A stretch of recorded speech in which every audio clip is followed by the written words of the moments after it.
जिया खाइले की सरी जाऊची हे बापा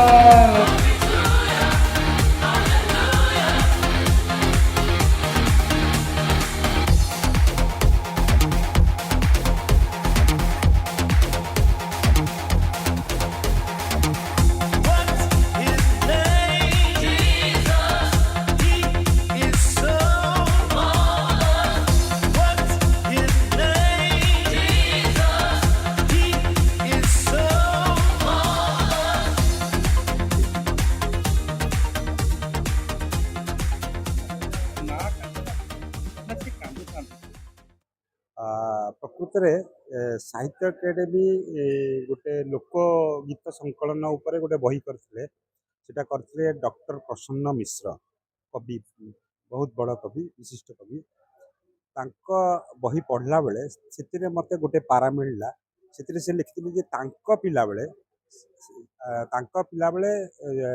माने गाँ गहली रे जने सार थिले आउ से साइकिल चढ़ी बुली बुली सब गाँव रे पहुँचती आ झील मान कांदना शिक्षा दिखती यहीटा मत लगे गोटे नुआ कथा जोटा कि भी जान नी कहीं ना मु पिला दिन कांदना देखा मत भल लगे आटा धीरे धीरे कमी जाऊ माने एबे तो नहीं कहले चले तेणु मु माने मत लगे जे नाई या वर्तमान जो पीढ़ी अच्छी जनवा दरकार कहीं वर्तमान जिते मुझे लिखिली सेटा गोटे प्रथम भाविली नाटक भाव में लिखाला जे आटलिस्ट वर्तमान पिला माने जानतु जे कांदना कौन केमिति स्वर रे गाउथिले आ केमिति गोटे परंपरा थिला हमर तेणु सेटा जनवा गोटे नाटक लिखाला नाटक को देखी विश्वजित प्रभावित हेले आ सेटा को सिनेमा करने आपण आगे सिनेमा मु नहीं मु या पूर्व सुशांत मिश्र गोटे लिखी हिंदी सिनेमा जोसेफ बर्न इन ग्रेस तार स्क्रिप्ट करी मु तापर एटा मोर द्वितीय आपन स्टोरी हिसाब रे केमिति को एक्टर मैच करिवो सेटा भी तो इमेजिन करथिबे।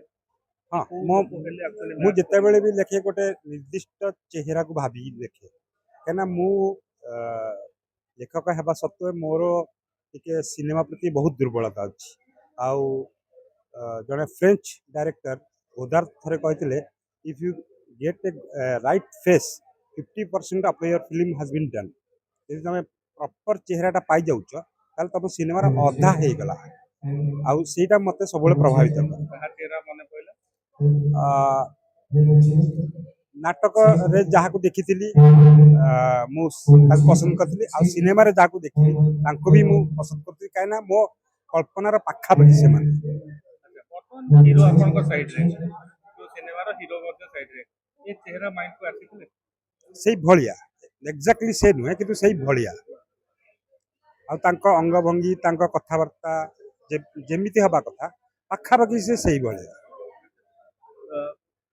वर्तमान ए जो कांदे मास्टर आपन को रोल टी कोन रहबो कांदे मास्टर आपन निजे रहबे तो अच्छी हो कांदे मास्टर रोल टी हो किते कांदिया को पड़िछि सिनेमा रे प्रथम तो 2 मास कांदिया को पड़िथिला जेतरा रिहर्सल बेले आउ एबे फिल्म शूटिंग बेले बस जति दिन शूटिंग रा दिन कांदिया को पड़ला कांदना जति दिन थिला कांदिया को पड़िछि सारंकर ए जो स्टोरी को प्रथम सुनिथिबे तो निश्चय जेतला मते डायरेक्टर सर देले डाकिले एमती गोटे प्लानिंग करछि मु आ से मोर तो भलो बंधु जणे डाकी सारला परे 7 दिन मत देले स्टोरीटा मु आए पढिली 7 दिन पढिला परे से मते कहले कोन डिसीजन नेलो तो मु कहले आउटी समय दियंतु एमती गोटे मास पळैला मास परे पुडी हमें देखाला परे हमें डन कलु हां करिबा तापर से गोटे कंडीशन रखिले कंडीशन होउछ जे 2 मास दबाक पड़िबो तो 2 मास दबो ताले प्लानिंग करे नले करिबानी आ मु कहले ठीक अछि करिबा सकाळ 7 रु राति 10 2 मास सारंग घरे तो आज हूँ तार रिजल्ट तो कह बहुत लोक मन छुईब कहीं जो समय आजिका डेट लोक माने झील मैंने विदा होला बेलू कांदना भूली गले केवल मेकर छाड़ी जीवा ये माने फोटोशूट पे कांदना भूली गले किंतु यू कांदिया स्टार्ट हम शुणु एक रहा इमाजिनेशन कम ना आम इमाजिनेशन करें किंतु आम इमाजिन करके रिस्क ने चाहूना तेणु आपड़ जोटा कहले आप बुले बांगी कहते मुझे सीधा सीधा कहूँ से आम गोटे गोटे फर्माट अच्छी से सक्सेस मिली कॉपी कर दियो आप कॉपी फिल्म कथा कहते किंतु कांद मास्टर कौन कॉपी ना यह एक निच्छक ओडिया कथा ये कहानी कौटी ना को गाँ को लेकिन को गाँ परिवेश सहित सारा ओडिशा रे एटा थिला परंपरा आ झियो माने कांदना बही भी बिक्री होता आज भी से बही अच्छी आज भी माने ठीक अच्छे आग भाया बिक्री होनी किंतु आज भी से बही अच्छी आज भी से कांदना अच्छी किंतु एबे भी कोठी ना कोठी अच्छी माने गाँ गहली रे अच्छी ताले आपण से बही भी पढुतले केना कांद मास्टर प्रकृति बहुत पढ़ी मु माने सासु घर दिया पाई किबा कि मरी गले कांदिया पाई स्वतंत्र बही भी आसे हाँ बही माने से जो चक्रधर महापात्र कहली किंबा डॉक्टर प्रसन्न मिश्र कहली आउरी जड़े दी जन राइटर तार कंपाइलेशन करचंती जो लोक लोक गीत लोक कथा से लोकगीत आप पाइबे एबे भी कांदना अच्छी आ मत से भल लगे मु मझे मझे पढ़ू थाए एबे भी पढ़ू सेमति स्वर लबे कि नहीं नहीं सेमती नहीं किंतु सेटा आप पढ़े आप निजे गोटे स्वर पाई आप माने भल भाव पढ़े बारंबार पढ़े आपन को भी गोटे स्वर देखा जे से अच्छी कहीं युवा गाँ गहली महिला माने ही लिखिं या कहीं एमती कौन से आम भाया राइटर लिखिनी माने एठी गोटे समूह लिखी माने आउटा जेहेतु निछक निज पीड़ा कथा निज माने से भोगी कथा लिखिं से मन को छुए मु गोटे लाइन आपको कही दूची जे धूली दांड परी उड़ाई देल हे बापा ओलिया रे धान गम खाऊची हे बापा एमती बहुत सारा कांदना अच्छी लिप्सा मिश्रंकर गिरदार रहउची तांको को एमती कांदना शिखिया पड़ती नहीं कांदना मु शिखीतिली तांकर जे ननंद हेतला मीना कैरेक्टर कांद मास्टर शूटिंग टाइम टा इजी थिला स्टार्टिंग रो बहुत डिफिकल्ट लगिला गोटे दिन टा लगिला जंती 10 दिन रो बराबर कारण गीत गाई मते जम्मा भी आसेनी एंड बहुत रियलिस्टिक थिला नेचुरल थिला कारण इन रियल लाइफ मु गीत गाई पारेनी एंड सेट रे जतो बेले सेटा सीन चलथिला मु सतरे सिखुथिली स्टार्टिंग सीन गुडा जेमती खराब हेबा कथा जेमती जोटा स्क्रिप्ट रे थिला खराब जेबा कथा सेमती जाउथला इवेंचुअली एट द एंड सेटा प्यूरिफाई हे गला तो काम तो नेचुरल हेइची बाकी दर्शक मैंने आसिले थिएटर रे देखिले जानिबे कि मु केते नेचुरल अभिनय करि परछ आ मूवी केते नेचुरल हेइची ए जो कांद शिखिया पाई केबे मास्टर बाड़ी छ नाई माडो एबे उठी जाईची आगुरो थिला किंतु फिल्म तो पुराना ना हाँ आगुरो थिला माडो किंतु सिखि जाउथली टिके जल्दी सेति पई कि मास्टर खुशी हो जाउथले बेबी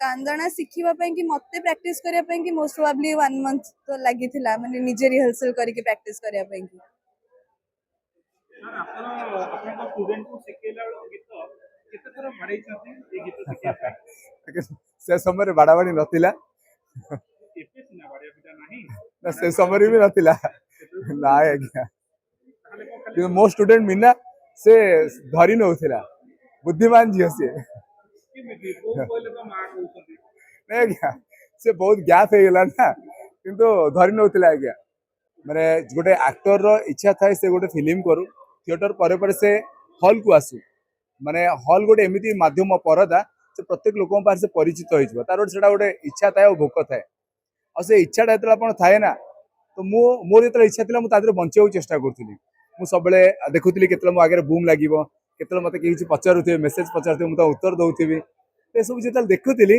आज सेटा सत हो गेला प्रथम तो कभी आमे दुई जण आगे प्रैक्टिस कलु प्रैक्टिस कला पर आमे एतले गलु आमे शूटिंग को तो सेठी आमे ओके हे गेला मो बेल को कांदी मो पूर्व पुरुष माने अमर लोक कांदी आसुते एबे बदली जाईची एबे आ के कांदु नाथि एबे हसी हसी बाही पडुचंदी केमि चली जिवो ଅଲଗା ଅଲଗା ଥିଲା ସମସ୍ତଙ୍କ ପାଇଁ? ଅଲଗା ଥିଲା। ବାହାକୁ ଧରି ଗୋଟେ ପ୍ରକାର, ବାପାକୁ ଧରି ଗୋଟେ ପ୍ରକାର, ଭାଇକି ଧରି ଗୋଟେ ପ୍ରକାର, ଭାଉଜକୁ ଧରି ଗୋଟେ ପ୍ରକାର। ଆପଣ ସାଙ୍ଗ ଶିଖିଥିଲେ ନା ସାଙ୍ଗ ଯାହା ନାଇଁ ଶିଖିଥିଲି ଆଉ କଣ। ସେଇ ମୋ ବାପା, ଜେଜେ ବାପା, ମୋ ମା, ମୋ ଆଈ ଏଇମାନେ ଶିଖେଇଥିଲେ ଆଉ କଣ। କାନ୍ଦଣା ଆସୁଛି, ସେମାନେ କାନ୍ଦ ଆମେ ଶୁଣିଛୁ। ଆପେ ଆପେ ଆସୁଛି? ଆପେ ଆପେ ଆସିଯାଏ, ଆପେ ଆପେ ଆପେ ଆପେ କାନ୍ଦ ଆସିଯାଏ। ଏଇଆ ଆଉ କଣ। ଏମିତି କଣ ବାହୁନି କାନ୍ଦ? ମୁଁ କଣ, ମୋର ତ ମନେ ନାହିଁ, ପଦ୍ୟ ମଧ୍ୟ ମନେ ଅଛି ବୋଧେ। ସେଇ ପଦ୍ୟ। ବଢୁଥିଲା କାକର ଖାଇଲୋ ମୋ ମା, ମୁଁ ବଢୁଥିଲି ତୋ ସ୍ନେହ ପାଇଲୋ ମୋ ମା, ଦୁବକୁ କାକର ସହି ପାରିଲାନି ଲୋ ମୋ ମା। ଏମିତି କାନ୍ଦୁଥିଲି। ଏଇଟା କଣ ମାଆଙ୍କୁ ଧରିକି? ଏଇଟା ମାଆକୁ ଧରି, ତାପରେ ବାପ ଅଛି, ଶ୍ୱଶୁର ଅଛି, ଆଉ ମନେ ନାହିଁ ସାର୍। ବୟସ କେତେ ହେଲାଣି କହିଲେ? 83 ବର୍ଷ। ଏମିତି କେତେ ସମୟ କାନ୍ଦିବାକୁ ପଡେ? ସମସ୍ତଙ୍କୁ ତ ଧରିକି କାନ୍ଦନ୍ତି ଆଉ କଣ। ଖାଲି ସେ ବାହାଘର ବେଳେ କି ତା 8 ଦିନ ପୂର୍ବରୁ ରଡି ଛାଡୁଥିଲୁ। ସାଇ ଭାଇ ଜମା ହେଇଯାନ୍ତି କାନ୍ଦ ଶୁଣିକି। ଏବେ ଆଜିକାଲି କଣ ସେ କାନ୍ଦ ଅଛି? କାନ୍ଦ ମାଷ୍ଟରରେ ପୁରା ସେମିତି ସବୁ ଗୀତ ଅଛି। କାନ୍ଦ ମାଷ୍ଟର ଆମେ ଗାଇକି ସେ ମନେ ରଖି, ସେ ଶିଖଉଛନ୍ତି ଗାଁ ଗାଁ ବୁଲିକି ଝିଅ ମାନଙ୍କୁ କାନ୍ଦଣା। ପିଠିକି ଜାଣିବ ପେଟର ବଥା ଲୋ ମୋ ମା। ନମସ୍କାର। ସାର୍ ସିନେମା ମେକିଂ ଆପଣ ଜାଣିଛନ୍ତି ଏମିତି ସାହସ ଦରକାର। ଗୋଟେ କରି ସାର୍ କାନ୍ଦ ମାଷ୍ଟର କାହାଣୀ ଗୋଟେ କଳା ସଂସ୍କୃତିର କଥା, ତ ଲୋକଙ୍କ ପାଖରେ କଳା ସଂସ୍କୃତି ପହଞ୍ଚାଇବା ପାଇଁ ଗୋଟେ ପ୍ରୟାସ ମୁଁ କରିଛି। କୋଟି କୋଟି ଟଙ୍କାର ପ୍ରୋଜେକ୍ଟ ନେଇକି ଫିଲ୍ମ ଲୋକ ବନଉଛନ୍ତି। ଫିଲ୍ମ ତ ବିଜନେସ୍ ରିସ୍କ, କିନ୍ତୁ ଆମେ ଭାବିଛୁ ମାନେ ଆମର ଭରସା ଅଛି ଅଡ଼ିଏନ୍ସ ପସନ୍ଦ କରିବେ। ହଜିଯାଉଥିବା ଗୀତକୁ ଏଇ ସିନେମା ମାଧ୍ୟମରେ ଦେଖେଇଛୁ। କେମିତି ଗୋଟେ ଝିଅ ବିଦା ବେଳେ ବାହୁନି କାନ୍ଦେ, ତା ସମ୍ପର୍କର ମହତ୍ଵ କ'ଣ, ଓଡ଼ିଆ ସଂସ୍କୃତି ପରମ୍ପରାକୁ ଆମେ ଦେଖେଇଛୁ, ଆଉ ବିଶ୍ୱ ଦରବାରରେ ପହଞ୍ଚାଇବାକୁ ଚେଷ୍ଟା କରିବୁ। କେମିତି ଭାବରେ ପ୍ଲେ ରଖୁଛନ୍ତି? ଯେମିତି ସିନେମା ରହିବ ନା ନାଇଁ ଯେମିତି ଥିଏଟରରେ ରହିବ? ଆପଣ ନିଜେ ଥିଏଟରକୁ ଆସୁଛନ୍ତି। ନାଇଁ ସାର୍, ଥିଏଟର ତ ଅଲଗା, ସିନେମାକୁ ସିନେମା ଭଳିଆ ଦେଖେଇଛି। ନାଟକକୁ ଅତି ସୁନ୍ଦର ସ୍କ୍ରିନ୍ ପ୍ଲେ କରାଯାଇଛି। ଆପଣ ଦେଖିଲେ ଜାଣିପାରିବେ, କାନ୍ଦିକି ହିଁ ଯିବେ। କାନ୍ଦ ମାଷ୍ଟର ଦେଖିବେ, କାନ୍ଦିକି ହିଁ ଯିବେ। ଆଉ ଆପଣ ମଧ୍ୟ ମୋର ସମସ୍ତଙ୍କୁ ଅନୁରୋଧ, ସିନେମା ଦେଖନ୍ତୁ, ଆମକୁ ସହଯୋଗ କରନ୍ତୁ। ହସିବାର କି କମେଡି ସିନ୍ ଅଛି ସାର୍, ଯେମିତି ଗୋଟେ ମାନେ ନବରସ ପୁରା ଭରି ହେଇକି ଅଛି। ହସ ଅଛି, କାନ୍ଦ ଅଛି, କାନ୍ଦଣା ଗୀତ ବି ଅଛି।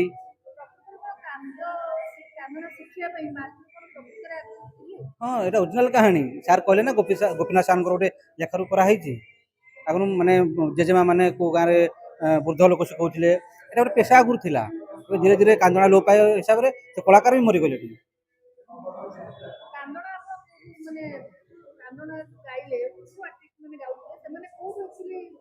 ସେଇଟା ଆମ ରାଇଟର ଜାକିର ସାର୍ ଲେଖିଥିଲେ ତାକୁ ସ୍କ୍ରିପ୍ଟ ପୁରା। ତ ଆମେ ତାକୁ ବିଭିନ୍ନ ଭିଡ଼ିଓ ମାଧ୍ୟମରେ ପୁରୁଣା ଲୋକଙ୍କ ଠାରୁ ଶିଖିଲୁ। ଯେହେତୁ ଏଇଟା ଆଗରୁ ବି ନାଟକ ହେଇଥିଲା, ତାଠୁ ବି କିଛି ଆମେ ଇନ୍ସପାୟାର ନେଇକି ଏଇଟା କରୁ।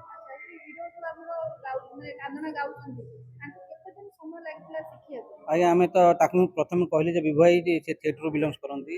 ତାଙ୍କୁ ବିଭୁ ମୋତେ 2 ମାସ ତମକୁ ଟାଇମ୍ ଦେବାକୁ ପଡ଼ିବ। ଯଦି ହଁ କରିବ ତାହେଲେ ଆମେ ଆଗେଇବା। ମୋତେ 2 ମାସ ପୁରା ଟାଇମ୍ ଦେଲେ, ରିହର୍ସାଲ କଲୁ, ତାପରେ ଆମେ ଫିଲ୍ମ କଲୁ। ଜଣେ ନୂଆ ହିରୋଙ୍କୁ ନେଇକି ରିସ୍କ ନେଇଛନ୍ତି। ଫ୍ରେଶନେସ୍ ଦରକାର ଆଜ୍ଞା। ନୂଆ ତ ସମସ୍ତେ, ମୁଁ ଦିନେ ନୂଆ ଥିଲି, ଆପଣ ମାନେ ସାମ୍ବାଦିକକୁ ଆସିଲେ ପାଠ ପଢ଼ିକି ଆପଣ ଦିନେ ନୂଆ ଥିଲେ। ନୂଆ ମାନେ ଏମିତି ଆମର ମାନେ ମୋର ଭରସା ଅଛି ମୋ ହିରୋ ଉପରେ। କେବେ ରିଲିଜ କରୁଛନ୍ତି? ଫେବୃଆରୀ 27ରେ ପ୍ଲାନ୍ କରିଛୁ ରିଲିଜ ପାଇଁ। 2024 ଫେବୃଆରୀ 27। ସବୁ କାମ ଶେଷ ସାର୍, ଶେଷ। କୋଉ ଲୋକେସନ ଦେଇଥିଲେ? ଗାଁ ଟିପିକାଲ, କାରଣ ଗୋଟେ ଷ୍ଟୋରି ଯାହା ଦେଖିଲେ ଟିପିକାଲ ଗାଁ ଭିତରର ଷ୍ଟୋରି ଭଳିଆ ଲାଗୁଛି। କେତେ ଗୋଟି ଗାଁକୁ ଏମିତି ନେଇଥିଲେ? ଚନ୍ଦନପୁର, ନୟାଗଡ଼, ଖଣ୍ଡପଡ଼ା, ଭିଙ୍ଗାରପୁର, ଏମାନେ ସବୁ ଲୋକେସନ ନେଇ ସୁଟିଂ କରିଛୁ। ମାନେ ଯୋଉ ଗାଁ ମାନଙ୍କରେ ବେଶୀ ମାନେ ମାଟି ରାସ୍ତା, ପିଚୁ ନାହିଁ, ତାର ନାହିଁ, ସେ ଗାଁ ସବୁ ଖୋଜିଛୁ। ଆଉ ଯୋଉ ଗାଁ ମାନଙ୍କରେ ଖାସ କରିକି ଏଇ ଗୀତ ଗୁଡ଼ିକ ଗାଆନ୍ତି? ନାଇଁ ସାର୍, ସେମିତି ନୁହଁ। ଆମେ ଯେହେତୁ ଆମକୁ ମାଟି ରାସ୍ତା ଦରକାର ଥିଲା, ତ ଆମେ ମାଟି ରାସ୍ତା ମାନେ ଆଉ ସେ ଲୋକାଲ ମାନେ ଗାଁ ଫିଲ୍ ହବ ଯୋଉ ଲୋକେସନ, ରୁରାଲ ଏରିଆକୁ ଯାଇକି ତାକୁ ସୁଟିଂ କଲୁ। କଳାକାର ମାନଙ୍କୁ ପୁରୁଣା ସେଇ ହିସାବରେ ପୁରୁଣା ଆର୍ଟିଷ୍ଟ ମାନଙ୍କୁ ବି ଦରକାର ପଡ଼ିବ, ଯୋଉମାନେ ଠିକ ସେଇ ବୁଢ଼ା ଭଳିଆ ରୋଲ କରିପାରିବେ କିମ୍ବା ସେଇ ବୁଢ଼ୀ ଭଳିଆ ରୋଲ କରିପାରିବେ। ସୌରଭ ଅଛନ୍ତି ଦେଖିଲେ, ସେ ତ ସେମାନେ ସେଇ ଜେନେରେସନ ଲୋକ, ସେ ବି ଆମକୁ ସାହାଯ୍ୟ କଲେ। ଧରିତ୍ରୀ ଖଣ୍ଡାଳ ଥିଲେ, ସେ ଆଗରୁ ଏଥିରେ ଆକ୍ଟିଂ କରିଥିଲେ, ସେ ବି ଆମକୁ ସାହାଯ୍ୟ କଲେ, ମାନେ କାନ୍ଦଣା କେମିତି ଗାଯାଏ, କେମିତି ଶିଖାଯାଏ। ଆରମ୍ଭ କଲେ ରିସ୍କ ଲାଗିଲାନି? ରିସ୍କ ତ ଲାଗିଲା, ହେଲେ ସାର୍ ମୋର ଭରସା ଅଛି ମୋ ସିନେମା ଉପରେ, ମୋ କଣ୍ଟେଣ୍ଟ ଉପରେ। ଲୋକ ଦେଖିବେ, ଲୋକ ଦେଖିଲେ ନିଶ୍ଚିନ୍ତ ଭଲ ପାଇବେ। ରେକର୍ଡ କରିବାର ଗୋଟେ ଅଭ୍ୟାସ ଅଛି ଆପଣଙ୍କର, ତ ସିନେମାକୁ ବି ସେମିତି ଜନନୀୟ ଏଠି ପ୍ରେକ୍ଷାଳୟ ନହେଲେ ସେଇ ହିସାବରେ ୱାର୍ଲଡ ୱାଇଡ୍ ହେଇପାରିବ ତା ପାଇଁ କ'ଣ ପ୍ଲାନ୍ କରୁଛନ୍ତି? ନା ସାର୍ ରିଲିଜ୍ ପରେ ତ ସାର୍ ମୁଁ ଆକ୍ଚୁଆଲି ଆପଣ ଯାହା କହିଲେ ମୁଁ ଫେଷ୍ଟିଭାଲ ଫିଲ୍ମ ମେକର ଫେଷ୍ଟିଭାଲ ମୁଁ ସିନେମା ଫେଷ୍ଟିଭାଲକୁ ଯାଇଛି ୟା ପୂର୍ବରୁ ବୃତ୍ତାନ୍ତ ମୋର ସାଇଲେଣ୍ଟ ଫିଲ୍ମ ବୃତ୍ତାନ୍ତ ମାନେ ଓଡ଼ିଶାରେ କ'ଣ ଆମେ Guinness book of world record କରୁଛୁ ଏ 2 ସପ୍ତାହରେ ମୁଁ ସାର୍ଟିଫିକେଟ୍ ମିଳିବ ହେଲେ ବି ଆପଣମାନଙ୍କୁ ଜଣାଇଦେବି ଏଇଟା ଫେଷ୍ଟିଭାଲ ବୁଲିବୁ ସାର୍ ଓଡ଼ିଆ ସଂସ୍କୃତି ପରମ୍ପରା କେତେ ବିଶ୍ୱ ଦରବାରରେ ପରିଚିତ ହେଇପାରିବ ତାକୁ ପୁରା ସମ୍ପୂର୍ଣ୍ଣ ମାନେ ଚେଷ୍ଟା କରିବି। ତାକୁ କେତେ ଭର୍ସନରେ ବାହାର କରିବାକୁ ଇଚ୍ଛା କରୁଛନ୍ତି? ନାଇଁ ସାର୍ ଓଡ଼ିଆ ସାର୍ ଓଡ଼ିଆ ବର୍ଷ ନାହିଁ ସାର୍ ଓଡ଼ିଆ ହେଲେ ତା ମୌଳିକତା ମରିଯିବ ସାର୍ ଆମ ଲାଙ୍ଗୁଏଜ୍ ସେମାନେ ଜାଣିବେ କେମିତି ଆମ ସଂସ୍କୃତି ଆମେ ଯଦି ଆକୁ କାଲି ଡବିଂ କରିଦେବା ତାର ଆମ ଭାଷା ଆମ ସଂସ୍କୃତି ସେମାନେ ଜାଣିବେ କେମିତି ଆମ ଫିଲ୍ମ କି ଆମ ଭାଷାରେ ଦେଖାହବ ଡବିଂର ଚାନ୍ସ ନାହିଁ। ସ୍କ୍ରିନ୍ ପ୍ଲେ ବେଳକୁ ଯେମିତି ମାଟି ପକ୍କା ଘର ପକ୍କା ମାନେ ଏଇ ପକ୍କା ମାଟି ଏସବୁକୁ ଦେଖିଲେ ସେମିତି ବାସନ କୁସନ ବି ତ ସେଇଆ ଦରକାର ପଡ଼ିବ। ହଁ ସାର୍ ବାସନ କୁସନ ପୋଷାକ ସେତିକି ଚାଲିବା ଆଉ ଆପଣଙ୍କର ଆମର ଆଜିକାଲିକା ବ୍ୟବହାର ଆପଣ ଆଜି ଡାଲି ମମି ଡାକି ଯେଉଁ ବାବା ବସିଥିବେ ଗୋଡ଼ ରଖିକି ବସି ପଡ଼ିବେ ମାନେ ଚାଲିଚଳନ ବ୍ୟବହାର ବି ପରିବର୍ତ୍ତନ ଅଛି ସେ ସମୟରେ ଖାଲି ବାସନ କୁସନ ପ୍ରପର୍ଟି ଦେଖିଲେ ହବନି ସମ୍ପୂର୍ଣ୍ଣ ଶାରୀରିକ ଭାଷା ବି ବଦଳିଯିବ ଆପଣ ପିରିୟଡ଼ିକ୍ କଲେ ଏସବୁ ବି ଦେଖି ଆଜ୍ଞା। କେମିତି ଏସବୁ ଏତେ ଏତେ କଥା ପ୍ଲାନ୍ କେମିତି କରିପାରିଲେ? ତ ରିସର୍ଚ୍ଚ ସାର୍ ମୁଁ ଯେହେତୁ ମାନେ ଡ୍ରାମା ଡିରେକ୍ସନ୍ ପିଲା ପାସ୍ ଆଉଟ୍ ଆଉ ଫିଲ୍ମ ଥିଓରି ପିଲା ବି ମୁଁ ପାସ୍ ଆଉଟ୍ ରିସର୍ଚ୍ଚ ସାର୍ ଆଉ ମୋର ଏଇଟା ମୋତେ ଭଲ ଲାଗେ ପିରିୟଡ଼ିକ୍ କରିବା ପାଇଁ ମୋତେ ଭଲ ଲାଗେ କେଦାର ଗୌରୀ କରିଚା ପରେ ଆସିବ ଦେଖିବେ ସେ ପିରିୟଡ଼ିକ୍ ରାଧାକାନ୍ତ ରାୟଙ୍କର କବିତାକୁ ନେଇ କେଦାର ଗୌରୀ କରିଛି। ଯୋଉ ଦର୍ଶକ ମାନେ ଖାସ କରି କୋଉ ପ୍ରକାର ଦର୍ଶକଙ୍କୁ ଡାକିବେ 90s 80s ର ବା 70s ନାଇଁ ସାର୍ ଯେମିତି ଆମେ ଆଲୋଚନା କଲୁ ନ୍ୟୁ ଜେନେରେସନ୍ ଭଲ ଲାଗିବ ସାର୍ ମୁଁ ଟ୍ରେଣ୍ଡି ସିନେମା ମାନେ ମୁଁ ଯେମିତି ଭଂସାଲୀଙ୍କର ସିନେମା ଆପଣ ଦେଖୁଛନ୍ତି periodic cinema new generation making ଅଲଗା କିଛି ଷ୍ଟୋରି ନ ଦେଇ ମାନେ ଏଇ ଷ୍ଟୋରି କାହିଁକି ମାନେ ଲାଗିଲା ଯେ ଏଇଟା ମାନେ ଆପଣଙ୍କୁ ସଫଳତା ଦବ ବୋଲି କାହିଁକି? କାନ୍ଦଣା ସାର୍ ତାର ୟୁଏସ୍ପି ମ୍ୟାଡ଼ାମ ଏ କାନ୍ଦଣା ଅଛି ମୋତେ ଲାଗୁଛି ଲୋକ ଭୁଲି ଯାଇଛନ୍ତି କାନ୍ଦଣା ତ କାନ୍ଦଣାକୁ ଦେଖିବା ପାଇଁ ଲୋକ ଆସିବେ ସେ କାନ୍ଦଣା କେମିତି ଥିଲା କାନ୍ଦଣା ଝିଅ କେମିତି ଗାଉଥିଲା ମାଆକୁ ଧରିକି ବାହା ବେଳେ ସେଇଟା ଦେଖିବେ ଆପଣ ବର୍ତ୍ତମାନ ଦେଖନ୍ତୁ କାନ୍ଦଣା ଭୁଲି ଯାଇଥିବେ କେମିତି କାନ୍ଦନ୍ତି କି ଆମେ ଦେଖିନି ତ ଜାଣିନଥିବା ଆପଣ ମାନେ ଆସିବେନି ଯେ ନାଇଁ କାନ୍ଦଣା କେମିତି ଗାଆନ୍ତି ଦେଖିବା ପାଇଁ ମାନେ ନୂତନ ପିଢ଼ି ଏହାକୁ ଗ୍ରହଣ କରି ପୁରା ମୋର ଭରସା ଅଛି। ଗୋଟେ ଟ୍ରେଣ୍ଡିଂର ବି ଗୋଟେ ଜିନିଷ ଆସେ ଯେ ଆମର ସିନେମାରୁ କିଛି ତ ଗୋଟେ ଟ୍ରେଣ୍ଡରେ ଚାଲୁ ସେମିତି ଟ୍ରେଣ୍ଡିଂ କରିବାକୁ କୌଣସି ଗୋଟେ ଗୀତକୁ ଏଇ କାନ୍ଦଣା ଗୀତକୁ ରିମିକ୍ସ କରିବା କି ଟ୍ରେଣ୍ଡିଂ କରିବା ପାଇଁ ସେମିତି ଗୋଟେ ନାଇଁ ସାର୍ ମୌଳିକତା ସଦାବେଳେ ମୌଳିକତା ରିମିକ୍ସ ହେଉଛି ମୌଳିକତାର ମାନେ ଗୋଟେ ଅଲଗା ଭର୍ସନ ସିଏ ମୌଳିକତାରେ ରହିବ କାନ୍ଦଣା ରିମିକ୍ସର ଚାନ୍ସ ନାହିଁ। ଓଡ଼ିଆ ଇଣ୍ଡଷ୍ଟ୍ରି ଦିନକୁ ଦିନକୁ ବଦଳିଲାଣି ଲୋକମାନଙ୍କୁ ଆମ ଦର୍ଶକମାନଙ୍କୁ ରିଏଲିଷ୍ଟିକ୍ ଫିଲ୍ମ ବହୁତ ସୁନ୍ଦର ଲାଗୁଛି ଦେଖନ୍ତୁ ଏବେ ବି ଗୁଡ଼ାଏ ନ୍ୟାଚୁରାଲ ଅଭିନୟ କରିଥିବା ଆର୍ଟିଷ୍ଟ କେତେ ସୁନ୍ଦର ସୁନ୍ଦର ଫିଲ୍ମସ୍ ଗୁଡ଼ା ଆସିଛି ଆଣ୍ଡ ସେଥିପାଇଁ ଆମ ଓଡ଼ିଶାର ସାହିତ୍ୟ ଏତେ ଷ୍ଟ୍ରଙ୍ଗ ଯେ ଆପଣ ଯେତେ ଭିତରକୁ ଯିବେ ଆପଣଙ୍କୁ ସେତେ କାହାଣୀ ମିଳିବ ସେଇ ଭିତରୁ କାନ୍ଦ ମାସରେ ଗୋଟିଏ ଅଛି ୟୁନିକ୍ ଜିନିଷ କାହିଁକିନା ଆଗରୁ ଯେଉଁ ଝିଅମାନେ ଯାଉଥିଲେ ଯେତେବେଳେ ଶାଶୁ ଘରକୁ ବାପା ଘରୁ ବାହା ହେଇକି ତାଙ୍କୁ କାନ୍ଦଣା ଶିଖା ହେଉଥିଲା କାହାର କାହାର ମା ମାନେ ଜେଜେମା ମାନେ ଶିଖେଇ ଦିଅନ୍ତି କାହାର ଯଦି କେହି ନଥାନ୍ତି କାନ୍ଦ ମାଷ୍ଟରଙ୍କୁ ଡକା ହୁଏ ଶିଖେଇବା ପାଇଁ ତ ଏଇ କନସେପ୍ଟଟା ଯିଏ ଆମ ଡିରେକ୍ଟର ବିଶୁ ଭାଇ ସିଏ ତାଙ୍କ ମନକୁ ଆସିଲା ଏଇଟାକୁ ଫିଲ୍ମ କରିବାକୁ କିନ୍ତୁ ଜାକିର ଖାନ ସାର୍ଙ୍କ ଲେଖା ଏଇଟା ଯେହେତୁ ତାଙ୍କ ମନକୁ ଏଇ କଥାଟା ଆସିଲା ଯେତେବେଳେ ସେ ଆମ ସହିତ ସେୟାର କଲେ ମତେ କି ଶୁଣିକି ବହୁତ ୟୁନିକ୍ ଲାଗିଲା ବହୁତ ଭଲ ଲାଗିଲା ଆଣ୍ଡ ସେଥିପାଇଁ ରିସ୍କ ତ ହବନି ବଟ୍ ମତେ ଲାଗୁଛି ଲୋକମାନଙ୍କୁ ବହୁତ ୟୁନିକ୍ ଲାଗିବ ଆଉ ବହୁତ ଭଲ ଲାଗିବ। ଏ ସିନେମା ପରେ କେତେ ଥର ଘରେ ଆପଣ କାନ୍ଦିଥାନ୍ତି କାହିଁକିନା ଆପଣ ତ ନିହାତି ଭାବରେ କାହାର ଆଉ କାନ୍ଦି ନଥିବେ ଏଭଳି ଶୈଳୀରେ ଏଭଳି ଶୈଳୀରେ ଯଦିଓ ମୁଁ କେବେ ବି କାନ୍ଦି ନାହିଁ କିନ୍ତୁ ମୋ କ୍ୟାରିୟର ଆରମ୍ଭରୁ ମୁଁ ଯେତେବେଳେ ଅଭିନୟ କରୁଥିଲି ସେବେଠୁ ମୋର କାନ୍ଦିବାର ହିଁ ଥିଲା ଆଣ୍ଡ ରିଏଲ ଲାଇଫରେ ମୁଁ କେବେ ବହୁତ କମ୍ କାନ୍ଦେ ବହୁତ ହସେ ଆଣ୍ଡ ପ୍ରାୟ ସ୍କ୍ରିନ୍ରେ ମୁଁ ବହୁତ କାନ୍ଦିଛି ଯଦିଓ ଏମିତି କାନ୍ଦଣା ଶୈଳୀରେ କାନ୍ଦିନି ବଟ୍ ଫାର୍ଷ୍ଟ ଟାଇମ୍ରେ ମୋତେ ଏଇ ମୁଭିଟି କରିକିରି ବହୁତ ଭଲ ଲାଗିଲା। ଏବେ ହଜବେଣ୍ଡ କହିନାହାନ୍ତି ଯେ ଟିକେ କାନ୍ଦିକି ଦେଖାଅ ଏମିତି ନାଇଁ ସିଏ ସୁଟିଂ ସେଟ୍ରେ ଥିଲେ ତ ସେ ଦେଖିଛନ୍ତି କେବେ କେବେ ସେ ଏ ଘରେ ଆଉ କହିନାହାନ୍ତି।